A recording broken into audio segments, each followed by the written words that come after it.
নির্বাচনী ব্যবস্থায় প্রস্তাবিত প্রপোর্শনাল রিপ্রেজেন্টেশন পিআর পদ্ধতি নিয়ে রাজনৈতিক মহলে আলোচনা এখন তুঙ্গে।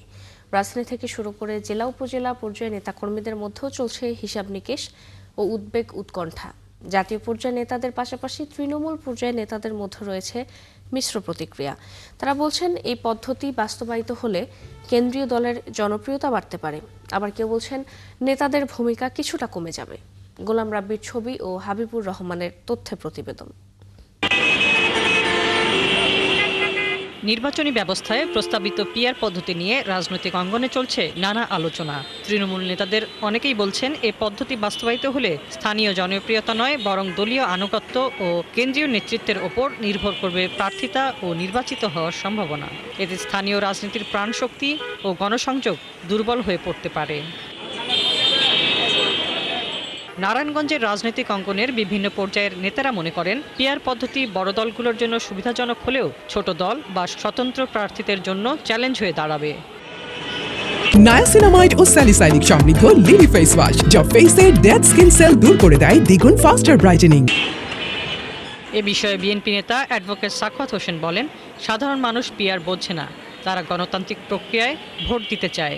আমরা তৃণমূলের নেতৃত্ব দেই, আমরা তৃণমূলে বিভিন্ন জায়গায় যাই, সেখানে যেই আলোচনাগুলি দেখি সেখানে পিআর পদ্ধতি নিয়ে মানুষের মধ্যে কোনো আগ্রহ নাই, আলোচনাও নাই। এখানে মানুষ চায় যে বাংলাদেশে দ্রুত একটি সুষ্ঠু নিরপেক্ষ নির্বাচন হোক। আর জামায়াত নেতা আব্দুল জাব্বার বলেন, এই পদ্ধতিতে নির্বাচনে কালো টাকা এবং সন্ত্রাসের খেলা বন্ধ হয়ে যাবে।